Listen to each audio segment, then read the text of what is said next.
আজকে সবাই আপনাকে দান দেবে, আজকে সবাই আপনাকে দান দেবে, বাচ্চারা প্রাণ ভিক্ষা দেবে, বাচ্চারা চোখের দৃষ্টি ফিরে দেবে। এখানে 5,000 টাকা আছে, আজকে যতটা দান পড়েছিল মা মনসা সেবাশ্রমে সেটা আপনাকে দিয়ে দিলাম এই বাচ্চারা চিকিৎসার জন্য।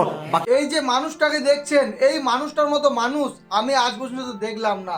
আপনারা হয়তো এই মানুষটাকে অনেকেই অনেক কথা বলেন, এই মানুষটা সত্যি ভগবান তুল্য মানুষ। কারণ আমি একটা কথা বলি আপনাদেরকে, মনসা মন্দির আপনারা সবাই জানেন, বাঁকুড়া মনসা মন্দিরে শনিবার আর মঙ্গলবার লাখো লাখো ভক্তরা আসে। সেই ভক্তরা মায়ের কাছে মনস্কামনা জানানোর পরে মনস্কামনা যখন পূর্ণ হয় তখন কিন্তু মাকে তারা যেটা মানসিক করে রাখে সেই মানসিকটা মাকে দেয়, মায়ের কাছে মানসিক শোধ করে।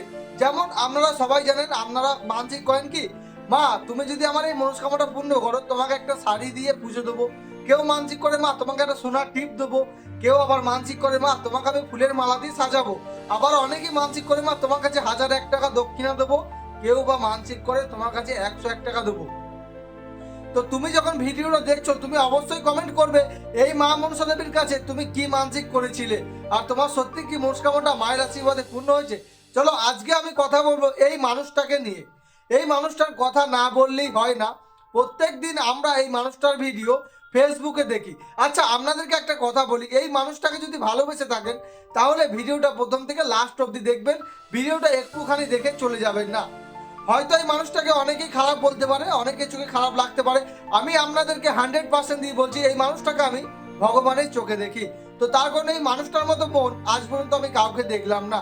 হয়তো আপনারা সবাই জানেন প্রত্যেক শনিবার মঙ্গলবার মনসা মন্দিরে লাখো লাখো ভক্তরা আসে পুজো দিতে মায়ের চরণে। মায়ের চরণে যখন পুজো দেয় প্রত্যেকদিন হয়তো অনেক টাকাই পড়ে মায়ের চরণে, আপনারা সবাই জানেন অনেক ভক্ত আসে। তো একটা কথা বলি আপনাদেরকে, প্রত্যেক শনিবার আর মঙ্গলবার মায়ের মন্দিরে কিন্তু মহাপ্রসাদ খাওয়ানো হয়। আপনারা এখন ভিডিওতে দেখুন, প্রত্যেক শনিবার আর মঙ্গলবার মায়ের চরণে মহাপ্রসাদ খাওয়ানো হয়। আপনারা যে দেখলেন এই যে মহাপ্রসাদ খাওয়ানো হচ্ছে, এই মহাপ্রসাদের জন্য কোনো দক্ষিণা লাগে না। এবার আমি একটা কথা বলি আপনাদেরকে, আমি কেন এই মানুষটাকে ভগবান বলি। আপনারা দেখুন প্রত্যেক দিন এই মানুষটা নিজে না খেয়ে না দিয়ে অসহায় মানুষের জন্য ছুটে বেড়ায়, অসহায় মানুষের পাশে দাঁড়ায়। সব থেকে বড় কথা, আমি ভিডিওর প্রথমে যে কথাটা বলেছিলাম যে এই মানুষটা ভগবান তুল্য মানুষ, তো কেন এই কথাটা আমি বললাম, ভগবানের সঙ্গে এই মানুষের কেন তুলনা করলাম, আপনাদেরকে সেটা তো প্রমাণ দেখাতেই হবে। চলুন সেই বিষয়ে কথা বলি।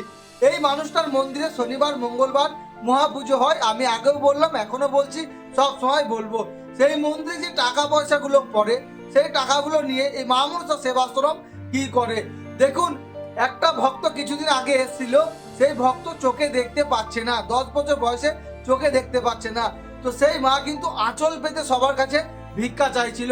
তখন মা মনসা সেবাশ্রমের সেবায়িত সুজয় সিংহ মহারাজ আমাদের গুরুদেব, তিনি কিন্তু মায়ের চরণে যত টাকা ছিল সেই টাকা তার মায়ের আঁচলে দেয় ছোট্ট বাচ্চার চিকিৎসার জন্য।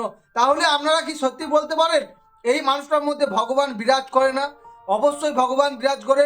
ভগবান একটা মানুষের মধ্যে তখনই বিরাজ করে যখন সেই মানুষটা নিজের কথা না ভেবে অসহায় মানুষের জন্য ছুটে বেড়ায়। তো আপনারা সবাই দেখলেন এই টাকাগুলো কিন্তু সে মা মনসা মন্দিরের জন্য রাখতে পারত, মন্দিরের কোনো কাজে লাগাতে পারত, কিন্তু স্বয়ং মা মনসা দেবী তাকে বলছে এই টাকাগুলো মন্দিরের জন্য না, এই অসহায় মানুষের জন্য কাজে লাগান, যাতে একটা মানুষের সুবিধা হয়, অসহায় মানুষটা আবার চোখে দেখতে পায়। তাই জন্য আমি এই মানুষটাকে সবসময় ভগবান তুল্য বলি। আচ্ছা আপনাদেরকে একটা কথা বলি, আপনারা তো পুরো ভিডিওটা দেখলেন আর মা মনসা সেবাশ্রমের ভিডিও আপনারা দেখেন, তো এই মানুষটাকে কেমন লাগে আপনাদের অবশ্যই কিন্তু কমেন্টে এক লাইন জানিয়ে যাবেন। আমার তো অনেক ভালো লাগে, অনেক শ্রদ্ধা করি, অনেক ভালোবাসি, অনেক সম্মান করি, আমি ভগবান তুল্য মানুষ হিসাবে দেখি। তো আপনারা কি হিসাবে দেখেন অবশ্যই কমেন্টে জানিয়ে যাবেন। সকলে বলবেন জয় মা মনসা। ধর্ম হোক যার যার, মা মনসা সেবাশ্রমে মা মনসা দেবী সবার। সকলে ভালো থাকবেন, সুস্থ থাকবেন, সর্বদা মা মনসা দেবীর আশীর্বাদ আপনাদের সাথে থাকবে। আপনি যদি ফেসবুক থেকে দেখেন অবশ্যই প্রোফাইলটা ফলো করবেন, কারণ আমি সবসময়তে মা মনসা সেবাশ্রমের আর কৃষ্ণকালী মায়ের যেগুলো সত্য ঘটনা সেগুলো তুলে ধরি। সকলে ভালো থাকবেন, সুস্থ থাকবেন, জয় মা মনসা।